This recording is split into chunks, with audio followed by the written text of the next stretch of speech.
Is there really such a thing as the perfect running technique? And if there is it something that we just had to be lucky enough to be born with? Or is it something that we can cultivate with time and attention? That's exactly the question I want to delve into with you guys today. Over the last 25 years that I've been involved in the sport of distance running, I've been lucky enough to train under some of the most incredible technique coaches that I think Australia has to offer. As a result, I got to see not only an improvement in the efficiency and the way I felt when I ran, but also allowed me to run relatively uninjured for almost 16 years of my running career. Now, I believe that with a focus and consistent effort on the things that I'm about to share with you today can have a really positive effect on your running experience and how it is that you feel when you're out there running. I think one of the biggest problems with distance running is the technique side of the sport has been considerably overlooked. I mean, you only have to look at swimmers or tennis players and cyclists and golfers to realize that the understanding of the technique for each of these sports is highly regarded. But for whatever reason, when it comes to distance running, too many runners and coaches focus solely on things like training, obviously very important, and forget that this is an efficiency sport. If you're doing all the training, but you're using your energy ineffectively, your ability to actually get the results that you desire to see are going to be a lot harder to come by. Recently, I've started learning how to play guitar, and the beauty is if you can play the chords, the chord sounds right. All you've got to do is put your fingers in the right place. Now, obviously, I wish it was that easy when it came to running, but what I'm going to share with you today is as close as I can possibly get to just giving you the coordinates of where to place your fingers so it makes the right sound when you strum, for lack of a better analogy, when it comes to running performance. So with that said, let's have a look at a couple of things that you can change that's going to see a radical improvement in your own running efficiency. I think it's really important to say that when it comes to running, we've got to keep first things first. We're trying to develop efficiency of movement, but what does that actually mean?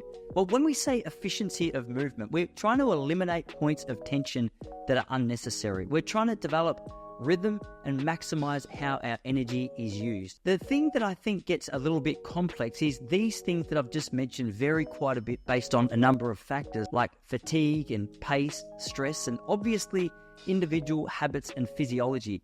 In a nutshell, what I want to talk about today are these three things. I want to talk about body angle and whether we're leaning too far forward or too far back and what the impact of that is on our running performance. I want to talk about arm swing. Where do we hold our hands? What direction do our arms swing? Are we too tense? What are our shoulders supposed to do? You see a lot of people out there who look a little confused when it comes to the arm swing motion.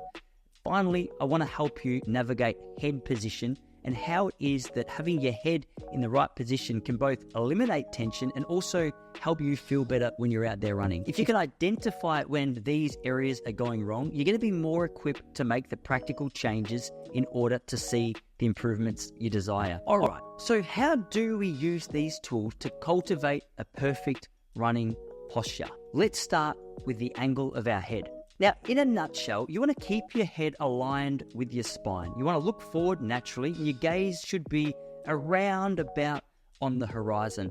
I like to recommend athletes keep their chin almost slightly down. As long as you're relaxed through the back of your neck and through your jaw, there's a very good chance that your head is going to sit in this position as it is. One thing you'll notice when an athlete gets stressed or goes through those phases that I mentioned earlier, fatigue, faster pace, stress, or just individual poor habits over the course of many years of practicing it wrong, is that head will go up, the chin will get tense, and as a result, the chin being connected to the neck tightens up those neck muscles. Just try and tighten your neck muscles and notice how difficult it is to breathe. So the first thing that you want to do when you're out there running at various paces is just start to feel how relaxed that head is. If your head is in this neutral position that we've explained, eyes on the horizon, you should be fairly free to move your chin around. It shouldn't be too tense, it shouldn't be too rigid.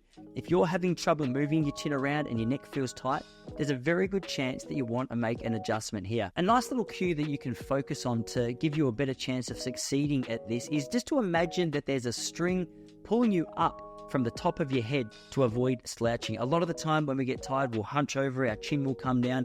If you use that cue of a string at the top of your head, just keeping you a little more upright, it's going to make it easier to implement this simple change. All right, but what about our shoulders and arms? You want to be relatively tension-free all throughout your arms. I say relatively because obviously a certain amount of tension is going to be required to hold your arms at what is a stereotype, but a pretty helpful stereotype to start from. That is your arms at around 90 degrees. Your hands should be loosely closed without being tense, and your shoulders should be relatively relaxed. Now, the two areas of your shoulders that you're going to notice go first for a lot of us is the tension through the shoulder blades, where your arms are almost squeezing back, or your shoulders are coming up around the base of your ears. The problem with this is relatively obvious when you hear it. First of all, if you try and squeeze your shoulder blades together and take a deep breath, your ability to breathe in is affected.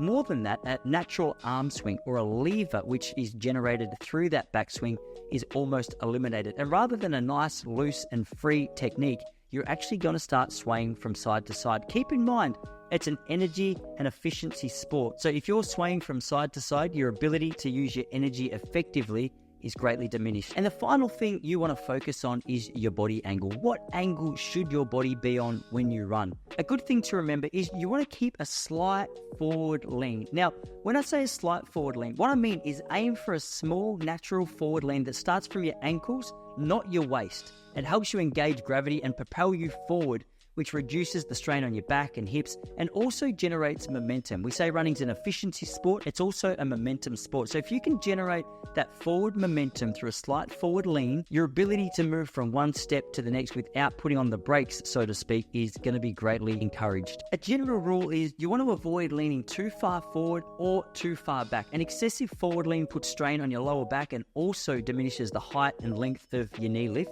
while leaning back forces your legs to work harder to pull you forward. It almost serves as you having the brakes on. Now, through the exercises I've showed you, it's going to take time to develop the habit. It's going to take time for these skills to feel natural. If you've ever been out for a golf lesson, you'll know, even though in time you might swing more effectively, the new habit feels very difficult to get used to. If you can show up consistently by practicing these skills, like anything else, it's going to feel more and more natural. If you want some more professional help, feel free to jump on board our technique analysis online to get that feedback with me. If that was helpful, give us a like, make sure you subscribe. Any questions, let us know in the comments below. Happy training, and I'll see you again here next week.